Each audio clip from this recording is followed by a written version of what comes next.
नमस्ते दोस्तों, गीता की धार्मिक कहानियों में आपका स्वागत है।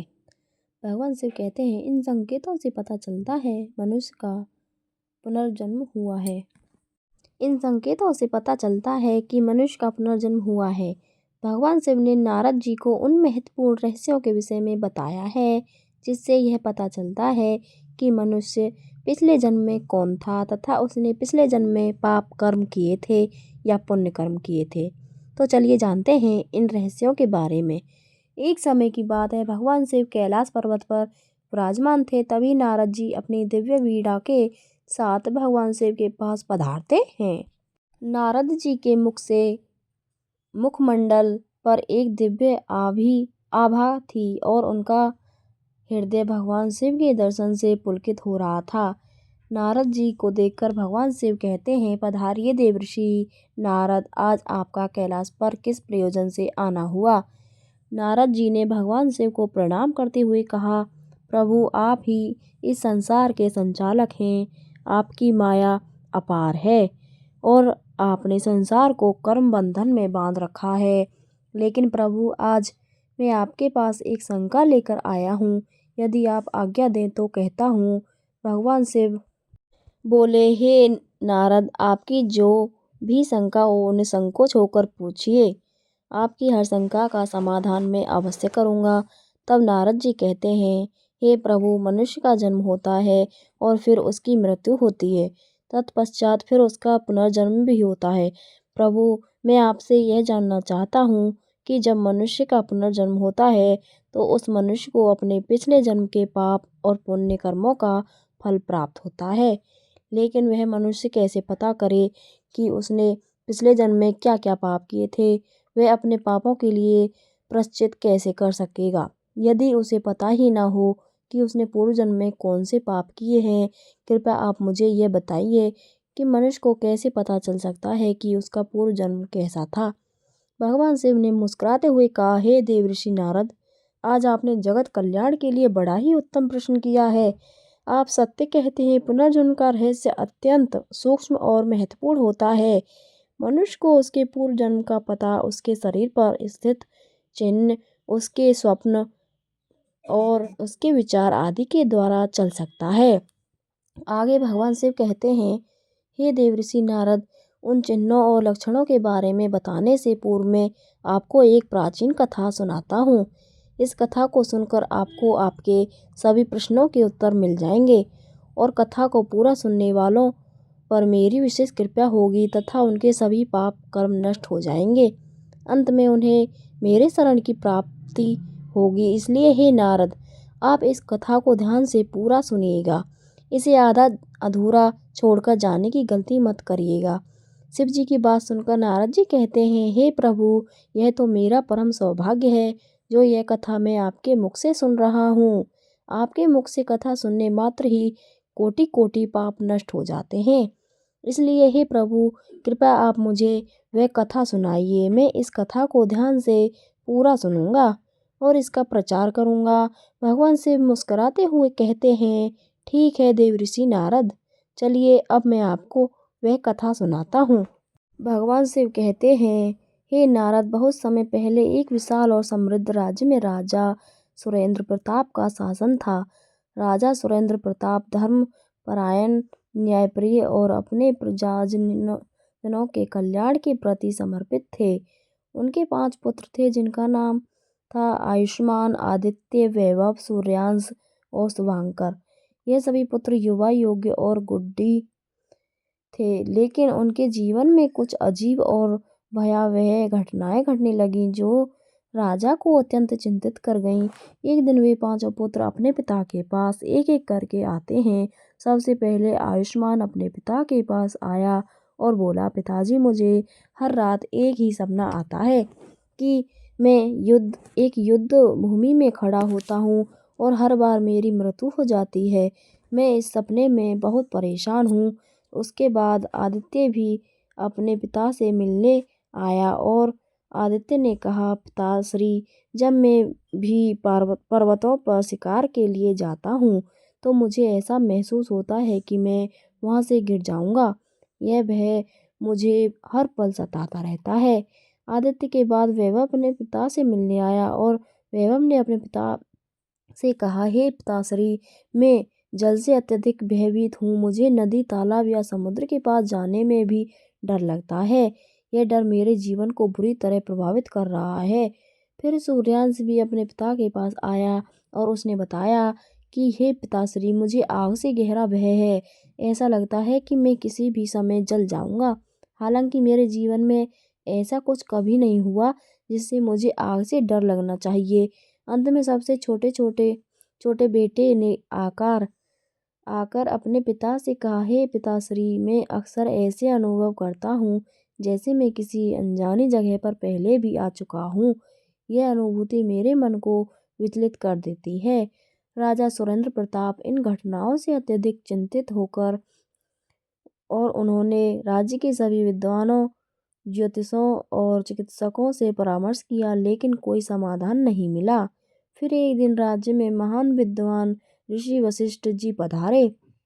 उनके आने की सूचना पाकर राजा सुरेंद्र प्रताप ने उनका सम्मानपूर्वक स्वागत किया और उन्हें राजमहल में बुलाया। जब महर्षि वशिष्ठ जी ने राजा से कहा, हे राजन, आपके स्वागत से मैं अत्यंत प्रसन्न हूँ, किंतु आपके चेहरे पर चिंता और उदासी दिखाई पड़ रही है। इसका क्या कारण है? हे राजन, निसंकोच ना करें। जो भी बात है स्पष्ट स्पष्ट स्पष्टता से कहिए।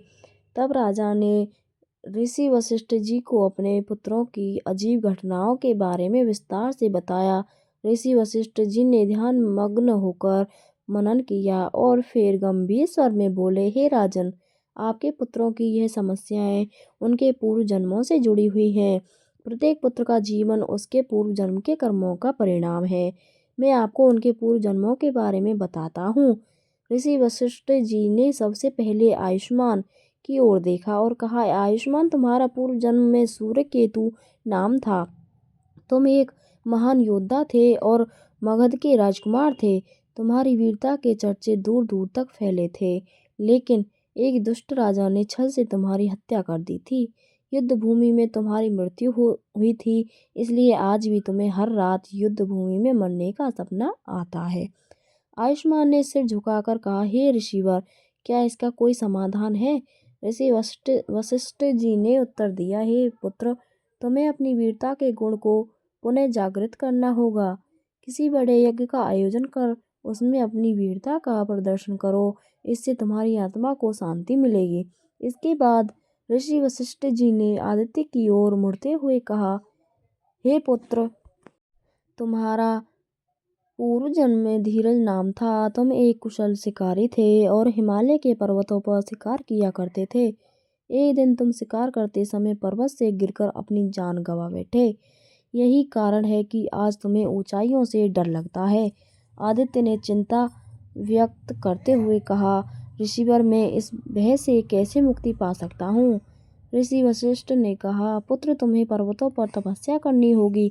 वहाँ की शुद्ध वायु और प्रकृति के साथ संपर्क से तुम्हारे मन का यह भय समाप्त हो जाएगा। ऋषि वशिष्ठ ने वैभव की ओर देखा और कहा, वैभव, तुम पूर्व जन्म में एक कुशल नाविक थे और समुद्रों में यात्रा किया करते थे, लेकिन एक भयंकर तूफान में तुम्हारी नाव डूब गई और तुमने अपने प्राण गंवा दिए। यही कारण है कि आज तुम्हें जल से अत्यधिक भय लगता है। वैभव ने निवेदन किया, ऋषिवर, कृपया मुझे इस भय से मुक्ति का उपाय बताएं। ऋषि वशिष्ठ ने उत्तर दिया, तुम्हें गंगा स्नान करना होगा। गंगा के पवित्र जल से स्नान करने से तुम्हारे मन का भय समाप्त हो जाएगा और तुम्हारी आत्मा को शांति मिलेगी। फिर ऋषि वशिष्ठ ने सूर्यांश की ओर देखते हुए कहा, तुम्हारा पूर्व जन्म में अंगारा नाम था। तुम एक यज्ञ करता थे और आग के साथ तुम्हारा अत्यधिक संपर्क था, लेकिन एक दिन यज्ञ के दौरान आग ने विकराल रूप धारण कर लिया और तुम उसमें जल गए। यही कारण है कि आज तुम्हें आग से गहरा भय है। सूर्यांश ने दुखी होकर कहा, ऋषिवर, मुझे भय से कैसे मुक्ति मिल सकती है? ऋषि वशिष्ठ ने कहा, तुम्हें अग्निहोत्र का अनुष्ठान करना चाहिए। यह अनुष्ठान तुम्हारे मन के डर को समाप्त करेगा और तुम्हारी आत्मा को शुद्ध करेगा। अंत में ऋषि वशिष्ठ ने राजा के सबसे छोटे पुत्र की ओर देखते हुए कहा, शुभंकर तुम्हारा पूर्व जन्म में ज्ञानेंद्र नाम था। तुम एक महान विद्वान थे और पिछले जन्म में तुमने कई तीर्थों और पवित्र स्थानों की यात्रा की थी। तुमने वहाँ ध्यान किया और ज्ञान प्राप्त किया। तुम्हारी आत्मा में उन स्थानों की स्मृतियाँ आज भी जीवित हैं। शुभंकर ने पूछा, ऋषि पर मुझे क्या करना चाहिए? ऋषि वशिष्ठ ने उत्तर दिया, तुम्हें उन स्थानों की यात्रा करनी चाहिए जहाँ तुमने पिछले जन्म में ज्ञान प्राप्त किया था। वहाँ ध्यान करो और अपनी आत्मा को शांति प्रदान करो। राजा सुरेंद्र प्रताप ने ऋषि वशिष्ठ जी के निर्देशों का पालन करते हुए अपने पुत्रों को उनके पूर्व जन्मों के कर्मों का प्रायश्चित करने का आदेश दिया। सभी पुत्रों ने अपने अपने कर्मों का प्रायश्चित किया और उनकी सभी अजीब घटनाएं समाप्त हो गईं। भगवान शिव ने नारद जी से कहा, हे देव ऋषि नारद, यह कथा पूर्व जन्म के सत्य और कर्मों के महत्व को प्रकट करती है। आत्मा अपने कर्मों के अनुसार ही जन्म और अनुभव प्राप्त करती है, इसलिए सदा अच्छे कर्मों का पालन करना चाहिए। कथा समाप्त होने के बाद भगवान शिव ने नारद जी को संबोधित करते हुए कहा, देवर्षि नारद, पूर्व जन्म के विषय में कुछ और गहरे सत्य हैं जिन्हें मैं आपको बताना चाहता हूँ। ये लक्षण मनुष्य के पिछले जन्मों के कर्मों का प्रत्यक्ष प्रमाण होते हैं और इनसे यह जाना जा सकता है कि किस प्रकार के पाप और कर्म मनुष्य को अगले जन्म में क्या फल देते हैं। भगवान शिव ने कहा, जो मनुष्य अपने पिछले जन्म में सत्यवादी होता है अर्थात झूठ बोलकर धन कमाता है, उसे यमलोक में कठिन यातनाएं सहनी पड़ती हैं। उसे सत्य के मार्ग से भटकने और समाज में भ्रम फैलाने के अपराध में दंडित किया जाता है। इस सजा के पश्चात जब वह व्यक्ति पुनः जन्म लेता है तो उसकी वाणी में दोष उत्पन्न हो जाता है। वह हक लाकर बोलता है या उसकी वाणी में स्पष्टता नहीं होती। यह दोष उसके झूठ बोलने के पाप का प्रत्यक्ष परिणाम है। ऐसे व्यक्ति के जीवन में संवाद की कठिनाइयाँ आती हैं और वह सामाजिक रूप से अक्षम हो जाता है। भगवान शिव ने आगे कहा, यदि कोई व्यक्ति अपने पिछले जन्म में निष्पाप और मासूम जानवरों पर अत्याचार करता है तो उसे भी नरक की यातनाओं से गुजरना पड़ता है। वह नरक में उन जानवरों की पीड़ा का अनुभव करता है जिन्हें उसने कष्ट दिया था।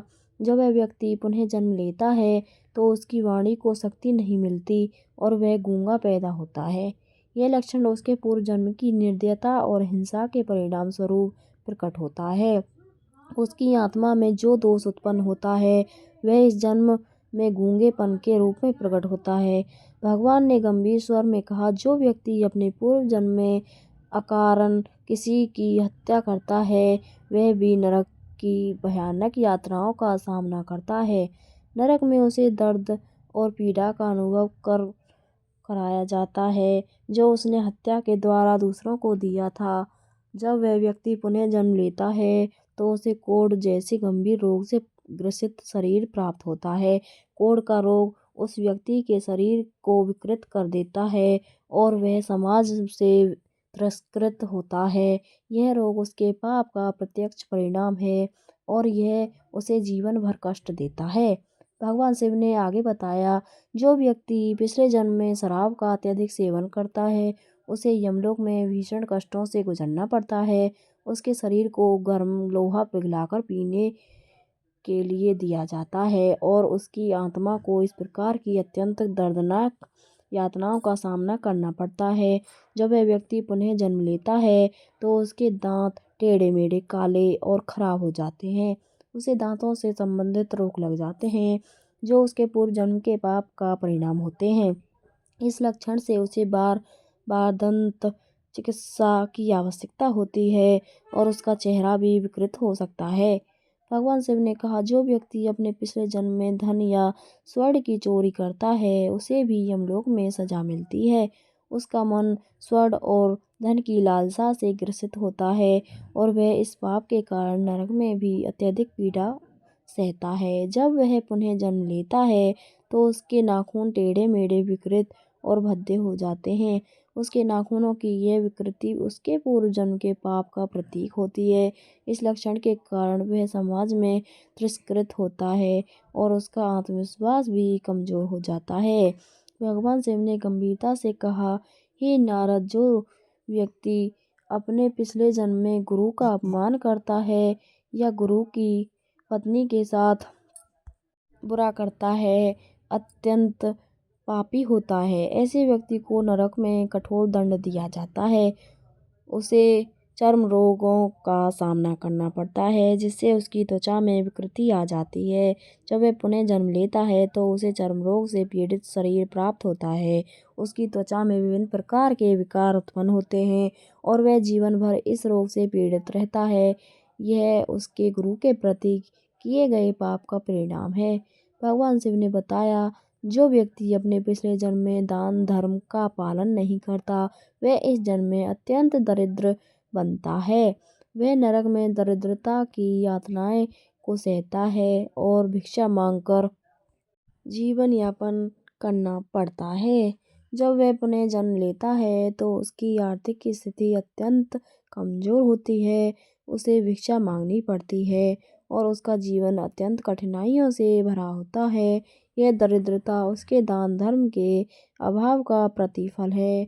भगवान शिव ने कहा, जो व्यक्ति अपने पिछले जन्म में अपनी पतिव्रता पत्नी को कष्ट देता है और उसे नरक में भीषण यातनाएं झेलनी पड़ती हैं। जब वह पुनः जन्म लेता है तो उसे दुष्ट और कष्टदायिनी पत्नी प्राप्त होती है। उसकी पत्नी उसे सदा दुख और पीड़ा देती है, जो उसके पूर्व जन्म के पाप का प्रतिफल है। यह लक्षण उसके जीवन में मानसिक और शारीरिक पीड़ा का कारण बनता है। भगवान शिव ने कहा, जो व्यक्ति अपने पिछले जन्म में अपने माता पिता का अपमान करता है और उन्हें कष्ट देता है, वह नरक में कड़ी सजा पाता है। जब वह पुनः जन्म लेता है तो उसकी संतान मूर्ख और दुष्ट जन्म लेती है। ऐसी संतान उसे अत्यधिक कष्ट देती है और उसकी मानसिक शांति छीन लेती है। यह लक्षण उसके माता पिता के प्रति किए गए कुकर्म का परिणाम है। अंत में भगवान ने समझाया, जो व्यक्ति अपने पिछले जन्म में धर्म ग्रंथों की चोरी करता है, वह भीषण पाप करता है। उसे नरक में कठोर दंड दिया जाता है। जब वह पुनः जन्म लेता है तो वह जन्मांग हो जाता है। उसकी आंखों की रोशनी चली जाती है और वह जीवन भर अंधकार में जीता है। यह लक्षण उसके धर्म ग्रंथों की चोरी के पाप का प्रतिफल है। भगवान शिव के मुख से यह सभी लक्षण सुनकर नारद जी अत्यंत प्रभावित हुए। उन्होंने भगवान को प्रणाम किया और कहा, हे प्रभु, आपने जो ज्ञान मुझे दिया है वह अनमोल है। मैं इसे संसार में प्रसारित करूंगा ताकि लोग अपने कर्मों का सही मूल्य समझ सकें और सत्मार्ग पर चल सकें। इस प्रकार भगवान शिव ने नारद जी को पुनर्जन्म और कर्मफल के महत्व का बोध कराया है और नारद जी प्रसन्न होकर संसार में इस ज्ञान का प्रसार करने के लिए प्रस्थान कर गए। आज की वीडियो में बस इतना ही। भगवान शिव की कृपा आप सब पर सदैव बनी रहे। उम्मीद है वीडियो आपको पसंद आई होगी। वीडियो अच्छी लगी हो तो लाइक करना, शेयर करना, सब्सक्राइब करना ना भूलें। वीडियो पर बने रहें। धन्यवाद।